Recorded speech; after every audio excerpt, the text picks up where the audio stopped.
Graça e paz, meus queridos irmãos, queridos visitantes, sejam todos bem-vindos para adorar o Senhor. Nós cremos, assim como Eclesiastes capítulo 3, que há um tempo determinado para cada propósito debaixo do céu ou do sol. E a nossa igreja, principalmente nesses 2 últimos anos, tem vivido vários tempos. Vivemos um tempo de transição, de liderança, vivemos um tempo de reorganização, um tempo de revitalização, um tempo de mudanças, e quantas mudanças, um tempo de conquista da terra prometida, mas nós acreditamos que estamos à beira de um novo tempo aqui na nossa igreja. Esse tempo tem sido ministrado pelo próprio Senhor em nosso coração. Nessa semana, enquanto eu orava, pedindo a Deus uma palavra para esse domingo, o Senhor me falava desse tempo. É um tempo muito especial, é um tempo que faz parte da missão, da vocação da igreja. Chegou o tempo de evangelizar. Você pode dizer amém? Amém. Tempo de evangelizar. E como vamos fazer isso? Como vamos evangelizar? Por mais experientes que sejamos, nesse lugar que Deus nos plantou, no Parque Valentina Miranda, aqui no alto da Imbetiba, nessa nova localidade, com novos vizinhos, com novos desafios, vizinhos que se aproximam, inclusive, de nós.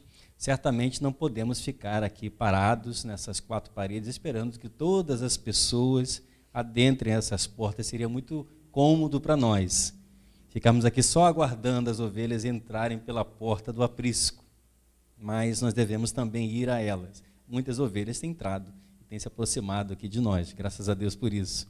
Mas nós precisamos ir a outras ovelhas perdidas da casa de Israel. E como é que nós vamos fazer isso? Nessa fase que nós estamos agora iniciando ou reiniciando de evangelização. Porque essa igreja, obviamente, tem evangelizado ao longo da história. Mas aqui há algo novo. Há um bairro novo, há uma expectativa nova, existem novos desafios, existem novas pessoas que nós vamos lidar. E como é que nós vamos fazer isso? Obviamente que nós temos um manual, e esse manual é a palavra de Deus. Por isso nós vamos abrir a palavra do Senhor no livro de Atos. Atos é considerado o livro histórico do Novo Testamento. Atos capítulo 8, do versículo 26... ao versículo 40, e nós veremos aqui através de o exemplo de um diácono evangelista ou um diácono missionário, como vocês queiram chamar, porque ele foi também a outros povos, diácono Filipe. O exemplo de evangelização, de prática de evangelização dele, aplicada à nossa realidade enquanto igreja do Senhor Jesus Cristo. Atos capítulo 8, do versículo 26 ao versículo 40. Então diz assim a palavra do Senhor. Um anjo do Senhor falou a Filipe dizendo: dispõe-te e vai para o lado do sul, no caminho que desce de Jerusalém a Gaza. Este se acha deserto. Ele se levantou e foi. Eis que um etíope, eunuco, alto oficial de Candace, rainha dos etíopes, o qual era superintendente de todo o seu tesouro, que viera adorar em Jerusalém, estava de volta e, assentado no seu carro, vinha lendo o profeta Isaías. Então disse o Espírito a Filipe: aproxima-te desse carro e acompanha-o. Correndo Filipe, ouviu ler o profeta Isaías e perguntou: compreendes o que vens lendo? Ele respondeu: como poderei entender se alguém não me explicar? E convidou Filipe a subir e a sentar-se junto a ele. Ora, a passagem da escritura que estava lendo era esta: foi levado como ovelha ao matadouro, como um cordeiro mudo perante o seu tosquiador, assim ele não abriu a boca. Na sua humilhação, lhe negaram justiça. Quem lhe poderá descrever a geração? Porque da terra a sua vida é tirada. Então o eunuco disse a Filipe: peço-te que me expliques a quem se refere o profeta. Fala de si mesmo ou de algum outro? Então Filipe explicou, e começando por esta passagem da Escritura, anunciou-lhe a Jesus. Seguindo eles caminho afora, chegando a certo lugar onde havia água, disse o eunuco: eis aqui água, que impede que seja eu batizado? Filipe respondeu: é lícito, se crês de todo o coração. E respondendo ele, disse: creio que Jesus Cristo é o Filho de Deus. Então mandou parar o carro, ambos desceram à água, e Filipe batizou o eunuco.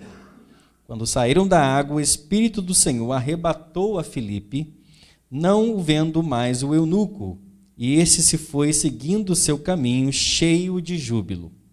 Mas Filipe veio achar-se em Azoto, e passando além, evangelizava todas as cidades, até chegar a Cesareia.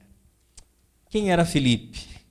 De acordo com o capítulo 6 de Atos, há uma eleição em Jerusalém, na igreja primitiva, para a escolha de alguns diáconos, porque os presbíteros estavam também, além da administração da palavra, do cuidado com o ensino, estavam também cuidando da ação social da igreja.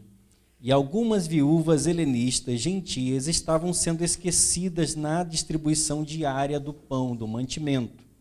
Por isso são eleitos alguns diáconos, dentre eles, diáconos com capacidade, inclusive evangelística, como Estevão e o próprio Filipe.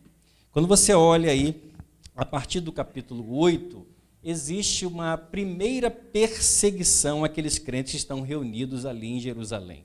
São mais de 13 mil crentes, eram 120, mas a partir de Atos capítulo 2, com a conversão de quase 13 mil, passa para mais de 13 mil crentes reunidos ali em Jerusalém, de diversos povos que vieram para o Pentecostes. Eles estão ali, eles não querem sair dali, eles estão alegres ali, eles estão cheios do Espírito Santo, o Espírito Santo está operando ali, mas a vocação da igreja é ir. O significado da palavra é eclésia, ou seja, um povo voltado para fora, para o anúncio, para a proclamação. E por isso Deus permite aí uma primeira perseguição causada a partir da morte de Estevão, que é apedrejado e visto como um anjo. A igreja é perseguida ali em Jerusalém e os crentes passam a se dispersar, a ir para outros povoados, para outros povos. E Filipe vai parar em Samaria. Vamos lembrar aqui que havia um problema de comunicação religiosa, havia uma disputa religiosa entre os judeus e os samaritanos. E essa disputa tinha a ver com o lugar de culto. Os judeus declaravam que somente no templo de Jerusalém é que Deus deveria ser adorado, somente ali. Já os samaritanos apregoavam que somente no Monte Gerizim, onde houve uma revelação de Deus, Deus deveria ser adorado. E ficava aquela disputa, por isso judeus e samaritanos não se comunicavam. Jesus vai quebrar isso em João capítulo 4, quando vai se aproximar da mulher samaritana e vai dizer que Deus procura verdadeiros adoradores, que o adorem em espírito e em verdade em qualquer lugar. Então, Jesus quebra esse paradigma religioso dessa comunicação rompida por causa de disputas religiosas. E aqui nós temos Filipe novamente seguindo o exemplo de Jesus Cristo, indo até Samaria e tendo um ministério amplo, tendo um ministério próspero. Se você observar aí dos versículos 4 a 8, esse texto vai dizer que as multidões atendiam à pregação de Filipe. Filipe anunciava Jesus, as multidões recebiam a Jesus, muitos sinais e prodígios eram realizados através desse diácono chamado Filipe. E a coisa ali era tão extraordinária que houve muita alegria pela presença de Filipe naquela região. Acontece que, enquanto isso está acontecendo, um avivamento está acontecendo, sinais, milagres, prodígios, conversões extraordinárias estão acontecendo, uma alegria toma conta daquele povo, nunca tomada antes. Deus faz um chamado para Filipe. E esse chamado está registrado aqui no versículo 26. Deus envia um anjo até Filipe, diz o versículo 26, e diz para ele, olha, desce essa região, larga essa região e vai para o lado do sul, no caminho de Jerusalém até Gaza, no deserto. Agora você se coloca no lugar de Filipe. Você está num lugar onde tudo corre bem, os milagres estão acontecendo, as pessoas estão se convertendo, as pessoas estão fazendo festa, churrasco pela sua presença. Você é amado, você é querido, ali naquela localidade. Deus está cumprindo a sua palavra, está estabelecendo a igreja, um avivamento chegou e, de repente, Deus diz assim, vai para o deserto.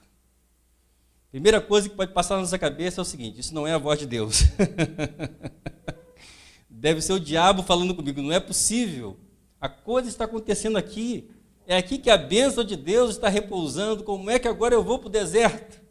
Vamos lembrar que lá na tentação de Jesus Cristo, o Espírito Santo de Deus também conduziu Cristo para o deserto, para ser tentado pelo diabo, durante 40 dias e 40 noites. O deserto é um lugar muito interessante, porque há um calor terrível durante o dia, há sequidão durante o dia, não há vida no deserto, durante a noite um frio violento, ventos cortantes, uivantes, o terror, o perigo da estrada, de estar sozinho, e havia ali 2 caminhos para Gaza.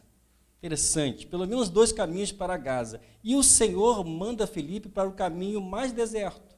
Esse caminho de Jerusalém para Gaza era o mais deserto, o mais perigoso para ele trilhar. Então imagine o coração desse homem que agora tem que ouvir a voz de Deus, tem que obedecer a voz de Deus. E daí, queridos, nós aprendemos a primeira lição aqui sobre como evangelizar. Sabe como que nós temos que evangelizar como quarta igreja presbiteriana de Macaé, nesse lugar e por onde Deus nos enviar? Ouvindo a voz de Deus. Nós precisamos estar sensíveis à voz de Deus, ao que Deus quer fazer conosco, a quem Deus quer nos enviar. Eu diria que nós já demos o primeiro passo, nós estivemos e estamos sensíveis à voz de Deus de chegar até aqui, até esse monte, até esse local. Como vocês já sabem, passamos por vários lugares, vários problemas, várias lutas, várias batalhas, até chegar aqui, neste lugar, que não está ainda completado, está adaptado. Eu gosto de dizer o seguinte, há uma adaptação aqui, momentânea, para nós cultuarmos ao Senhor. Há muito o que fazer ainda. Mas enquanto fazemos, nós evangelizamos. Chegou esse tempo. Então, Deus há de nos guiar nessa vizinhança. Deus há de nos guiar a cada casa, a cada pessoa. Deus há de nos levar a quem necessita de fato do Evangelho do Senhor Jesus Cristo, a partir dessa vizinhança chamada de Parque Valentina Miranda para toda a cidade de Macaé, por que não dizer para as cidades circunvizinhas, para o Estado, para o Brasil e para o mundo. É Deus quem nos guia, é Deus quem nos dirige. E quando eu lembro disso, eu lembro de Archibald Green Simonton, o fundador da Igreja Presbiteriana do Brasil. Simonton era um jovem de 26 anos, estava encerrando o seu seminário em Princeton, nos Estados Unidos. Ele entra na capela do seminário e ouve um sermão do Dr. Charles Hodge, que era um grande teólogo, autor de teologia sistemática, livros de teologia sistemática naquela época, lidos até hoje, estudados até hoje, e aquele sermão era um sermão missionário. E o Dr. Hodge faz um apelo é para que Deus levante missionários entre os seminaristas que estavam ali. Simon é profundamente tocado por aquela palavra, sai dali movido pelo Espírito, diz a história que ele vai procurar um mapa e perguntar ao Senhor no mapa onde é que Deus quer levá-lo. E ele olha um lugarzinho lá na América do Sul, ele foca ali naquele lugarzinho e o Espírito Santo de Deus confirma que ele tem que ir para esse deserto chamado Brasil. Um lugar com muitas doenças, um lugar ainda bastante selvagem, dominado pelo imperialismo, dominado pelo catolicismo romano. Dizia-se que as pessoas no Brasil não precisavam ser evangelizadas porque elas já eram cristãs, mas a prática era diferente. Simonton se sente chamado para vir para o Brasil. E no dia 12 de agosto de 1859, ele vai aportar aqui no Rio de Janeiro, sozinho, solteiro, sem falar português, dificuldades com a língua, com a cultura, com a cidade, com o povo, vai chorar muito, vai pedir que o fogo do Espírito desça sobre ele para que aconteça alguma coisa, vai levar pelo menos 3 anos para que as primeiras almas se convertam aqui no Brasil, vai enfrentar perseguições, porque ele é considerado o primeiro missionário de fato em terras brasileiras. Já existia um pastor congregacional aqui, já existia pastores luteranos, já existia a igreja anglicana, mas essas igrejas vinham para colonos. Vinham para atender os imigrantes que vinham para o Brasil, porque era proibido pregar o evangelho para brasileiros. Mas Simonton vem fazer missão para brasileiros. E ele sofre com isso, não é? Sofre até perseguições com isso. Mas o evangelho é semeado através da fidelidade, ele sabe quem o enviou, foi o Senhor, ele vai pregar, ele vai anunciar, vai falecer com 34 anos de febre amarela aqui no Brasil e vai deixar o legado que é hoje a Igreja Presbiteriana do Brasil. Se ele não tivesse ouvido a voz de Deus, não estaríamos aqui hoje. Então, são graças a homens que ouviram a voz de Deus, mulheres que ouviram a voz do Senhor para evangelizar, para fazer a missão, como Felipe, como Simonton, como outros, que a obra do Senhor vai caminhando. Então, o primeiro passo, irmãos, para nós evangelizarmos é ouvir a voz de Deus. Mas o texto não para por aí. O texto diz que ele vai para aquele deserto e ele vai observar ali um etíope, um eunuco, um alto oficial da rainha Candace dos etíopes, e a Etiópia naquela época era um país muito maior, era uma potência maior do que hoje, e esse oficial está saindo de Jerusalém, era um superintendente do tesouro, um homem poderoso, um homem rico. A prova disso é que ele tem um rolo do profeta Isaías na mão, com um trecho de Isaías 53, 7 a 8, e o pergaminho era algo caríssimo para se comprar na época. Esse homem vai lendo esse pergaminho de Isaías. Esse homem tem uma carruagem, certamente ele tem soldados ao seu comando, e o Espírito Santo de Deus, mais uma vez, fala com Felipe: acompanha esse homem. Felipe corre, como um atleta, para se aproximar da carruagem, e percebe ali que aquele homem vai lendo o profeta Isaías. Primeira pergunta dele: compreendes o que lês? E aqui nós entendemos, no processo da evangelização, que nós não podemos perder oportunidades que o Senhor nos dá. No deserto, ou seja, onde for, onde estivermos, o Senhor nos dará oportunidades para compartilhar do Evangelho.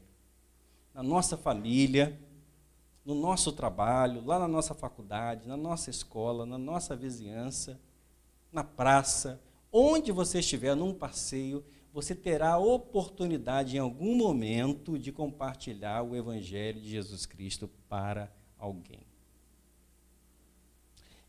E nós não podemos perder essa oportunidade. Felipe não perde essa oportunidade, ele se aproxima daquele homem, diz aí o versículo 31, que o homem vai responder: como eu poderei entender essa palavra se alguém não me explicar?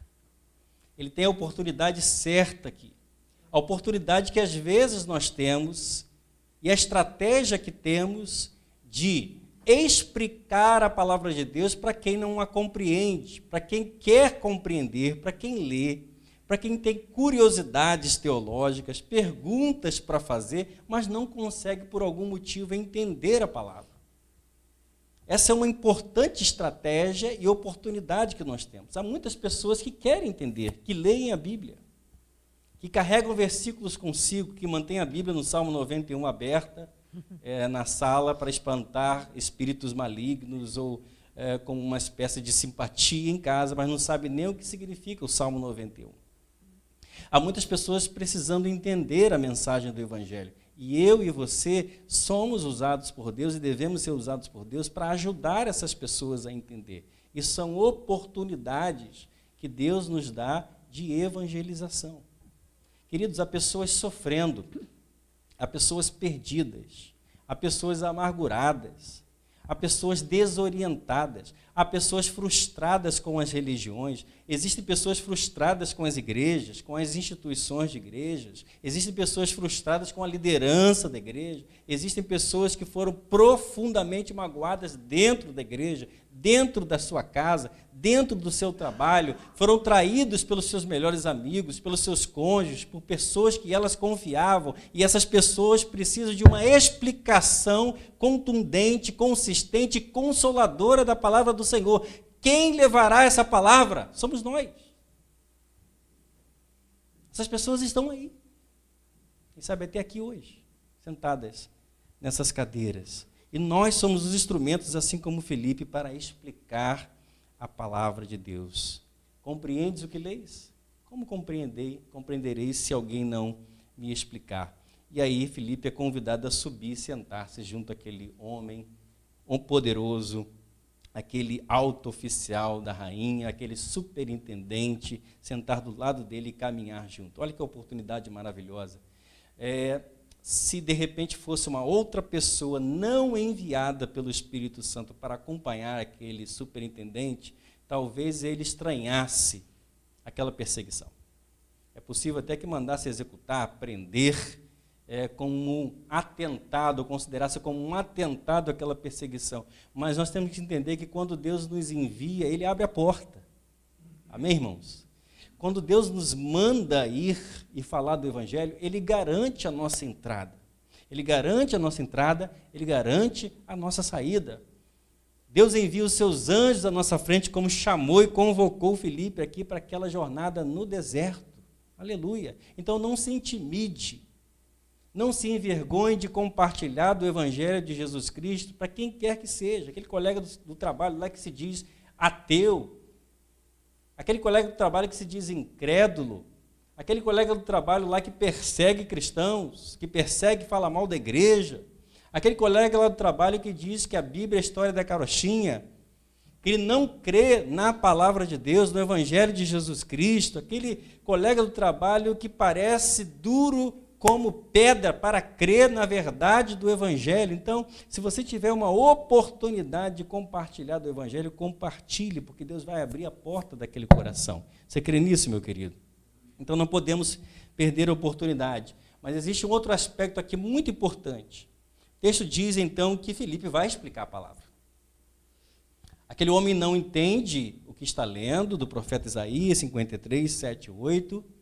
Filipe tem a oportunidade e diz aqui a palavra do Senhor que Filipe vai explicar essa palavra. Qual é a palavra? Veja aí, versículos 32 e 33 vai falar exatamente o que ele estava lendo. Ora, a passagem da Escritura que estava lendo era esta: foi levado como ovelha ao matadouro, e como um cordeiro mudo perante o seu tosqueador, assim ele não abriu a boca. Na sua humilhação lhe negaram justiça. Quem lhe poderá descrever a geração? Porque da terra a sua vida é tirada. A palavra, nós sabemos, ela indica Jesus Cristo, que foi a ovelha muda levada ao matadouro, que se ofereceu por nós na sua humilhação. Mas o eunuco não entendia, o oficial não compreendia essa mensagem. Inclusive, entre os judeus, havia várias interpretações dessa passagem. Havia um grupo de judeus que interpretava como o próprio Isaías. Por isso o eunuco pergunta aqui, o que o profeta está dizendo? A quem ele se refere? Ao próprio profeta ou a outra pessoa? Porque havia essa corrente de interpretação de que essa palavra era para o próprio Isaías. Havia uma outra interpretação que essa palavra se aplicaria ao povo de Israel.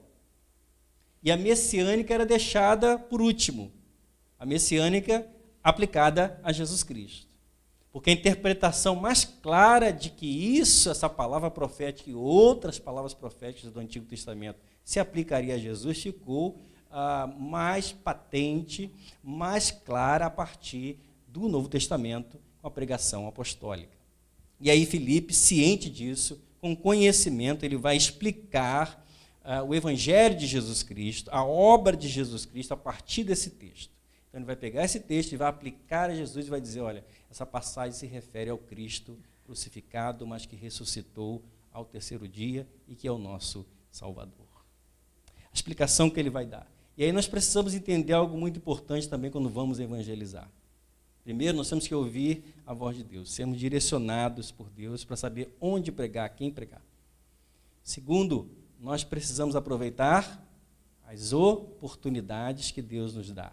E terceiro, nós precisamos ter um sólido conhecimento das Escrituras para evangelizar. Se Filipe não conhecesse aqui as Escrituras, ele não conseguiria evangelizar aquele eunuco. E aí, meu querido irmão, minha querida irmã, eu quero te convidar a levar mais a sério o estudo das Escrituras Sagradas.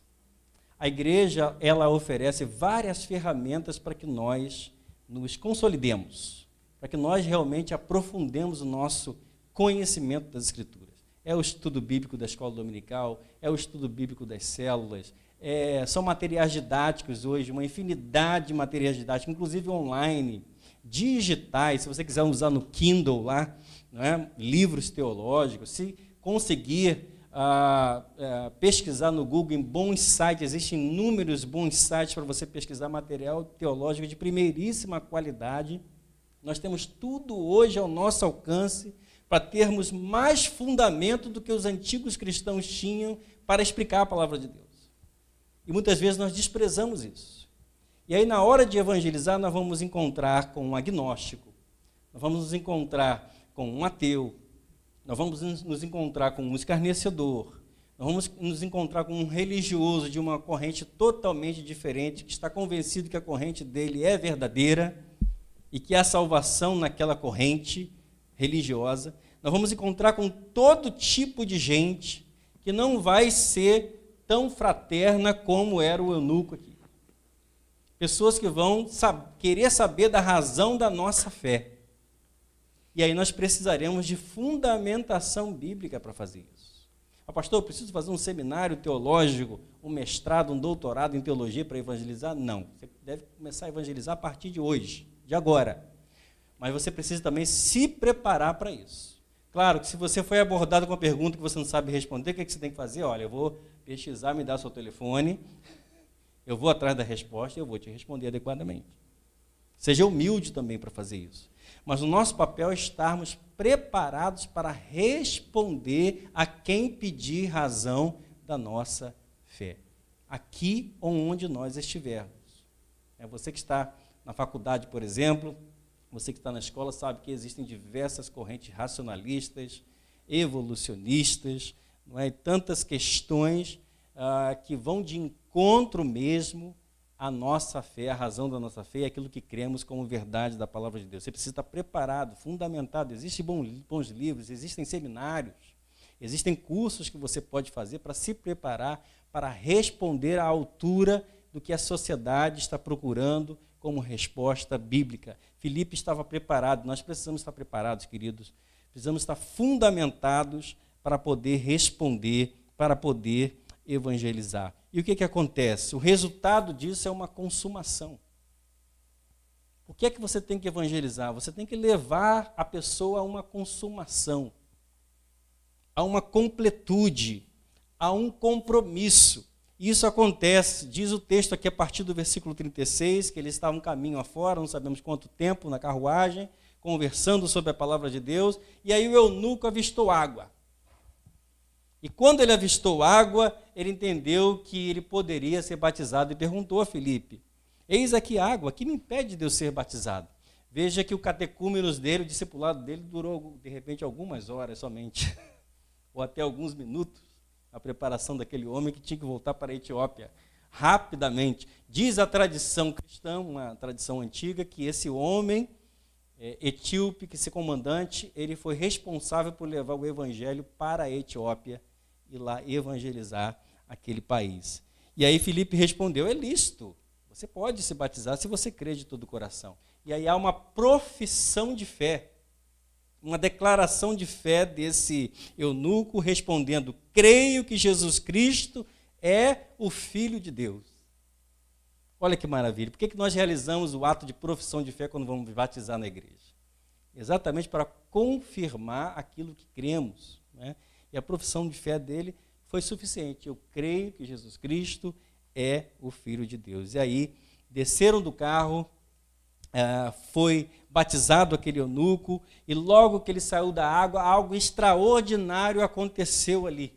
Você prestou atenção no texto, você vai ver. Olha, quando o homem, quando a mulher, quando o servo de Deus é guiado pelo Espírito Santo de Deus, quando ele de fato aproveita as oportunidades, quando ele de fato está disposto, está preparado para compartilhar do Evangelho do Senhor Jesus Cristo, explicar a palavra de Deus, discipular e levar aquele que está sendo discipulado a uma consumação, milagres acontecem, irmãos. É muito bom estar no lugar certo, na hora certa. Você tem certeza que você está aqui hoje no lugar certo, na hora certa? Você tem certeza disso? Ou você acha que poderia estar em outro lugar, debaixo de um cobertor, assistindo televisão, Netflix? Tem certeza que você está aqui no lugar certo, na hora certa? Deixa eu te perguntar outra coisa. Você tem certeza que você está na igreja certa, no lugar certo, aqui no Parque Valentina Miranda? Diga amém. Eu tenho certeza que hoje eu estou aqui no lugar certo, na hora certa. Isso é muito bom. Porque quando isso acontece, a bênção de Deus vem sobre nós, o milagre acontece. Quando Filipe estava em Samaria, ele estava no lugar certo, na hora certa, e o milagre acontecia, os sinais o acompanhavam. E agora ele está ali do lado desse homem, batizando esse homem no deserto, no lugar certo, na hora certa, e o milagre aconteceu, ele foi arrebatado. O texto diz que depois que ele concluiu a missão, o Espírito Santo o tomou. Não me pergunte como. Não me pergunte como, mas algo similar ao que vai acontecer nos fins dos tempos.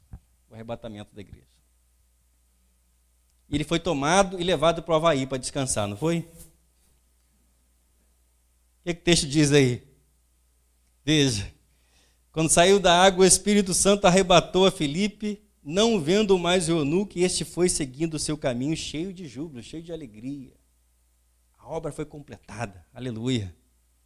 Mas Filipe veio a achar-se em Azoto, para fazer o quê? Tirar férias. E passando além, evangelizava todas as cidades até chegar a Cesareia. Extraordinário. Extraordinário. Deixa eu dizer uma coisa para você. A evangelização não para nunca. Não para nunca. Nós podemos até estar de férias, mas ali há uma oportunidade de evangelizar. De falar de Jesus, através do nosso testemunho, para alguém que precisa. Para alguém que precisa ouvir de Jesus Cristo. Nós não estamos aqui nesse lugar chamado Parque Valentina Miranda por acaso, queridos. Nós estamos aqui para evangelizar. Para toda Macaé, a partir desse bairro aqui, para toda essa cidade, para todo esse estado, e para onde o Senhor Jesus nos enviar. Eu gostaria de lançar um desafio para a nossa igreja. Primeiro será um desafio de oração, depois será um desafio prático de evangelização, provando que nós estamos agora entrando numa outra fase. Conversava com o conselho essa semana e Deus colocou no nosso coração um ato de evangelização, chama-se evangelização pessoal, né? Nós vamos trabalhar isso com a nossa igreja por esses dias. Por esses dias nós vamos nos juntar aqui nesse local. Nós estamos preparando um materialzinho de divulgação e nós vamos sair pela nossa vizinhança, tá? De porta em porta, a quem nos receber, nos apresentando como quarta igreja presbiteriana de Macaé e convidando a vizinhança a participar das nossas atividades aqui na nossa igreja. Você pode dizer amém? Por esses dias nós vamos fazer isso. Nós vamos vir para cá, nós vamos nos reunir, vamos receber um material, um folhetim, falando do nosso culto, quem nós somos, e nós vamos nos apresentar para a nossa vizinhança. Todo esse bairro Valentina Miranda saberá que aqui há uma igreja presbiteriana, que nós estamos aqui de portas abertas para receber essa comunidade. Nós não conhecemos todos, então nós vamos de porta em porta, vamos apresentar. Se for cristão, também vai receber nossas boas-vindas, nossa apresentação. Se não for cristão, melhor ainda. Se for espírita, vai receber também. Se for católico, também vai receber. Se for umbanda, candomblé, também vai receber. Se for ateu, também vai receber. Se não formos recebidos, vamos sacudir o pó dos nossos pés, vamos deixar a paz de Cristo e vamos em frente e vamos seguir a nossa missão divulgando o Evangelho do Senhor Jesus Cristo aqui, mostrando que nós chegamos aqui para abençoar essa comunidade. Certo? Então, o que nós vamos fazer a partir de hoje? Agora nós vamos orar. Nós vamos preparar o material, tá, a ser divulgado, e dentro dos próximos dias nós vamos convocar a igreja aí, convocar os evangelistas da igreja, que na verdade deveriam ser todos, Evangelista na igreja não é só o pastor, o missionário, o presbítero, não é? O evangelista de carreira ou de vocação. O evangelista na igreja é todo aquele que Jesus chamou para proclamar o evangelho a toda criatura. Então, somos todos nós, aqueles que estiverem pelo menos disponíveis para nós fazermos essa caminhada evangelística aqui no nosso bairro. E outras ações depois dessas se seguirão. Outras ações se seguirão e a quarta igreja presbiteriana vai marcando presença aqui na terra de Canaã. Você já vai orar conosco? Levante sua mão. Vamos ficar de pé, vamos orar por esse projeto. Chegou a hora de evangelizar. Vamos arregaçar as mangas e vamos em direção aos perdidos. Vamos orar. Senhor, em nome de Jesus, assim como Filipe foi levado por Ti para Samaria, e ali aconteceram muitos sinais e prodígios e conversões, e houve alegria naquela cidade, naquele país. Como o Senhor também o conduziu ao deserto, e houve alegria no coração do eunuco, aquele alto oficial de Candace, da Etiópia. Nós esperamos que haja alegria aqui no Parque Valentina Miranda, com a nossa chegada. E nós já sentimos isso com a nossa vizinhança, que nos acolhe, aqueles que se aproximaram de nós.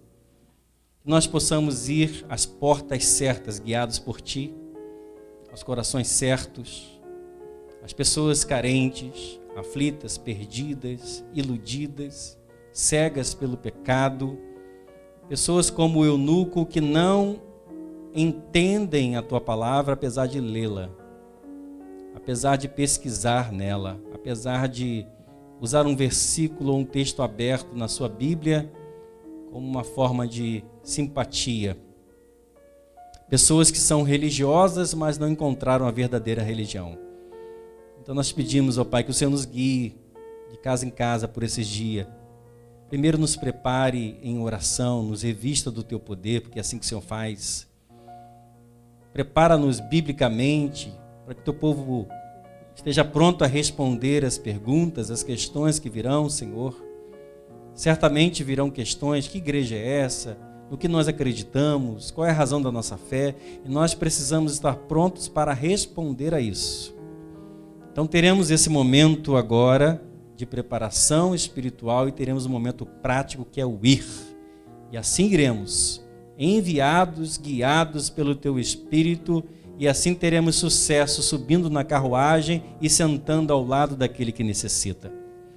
Que ao final essa pessoa possa dizer: aqui existe água, o que me impede de ser batizado?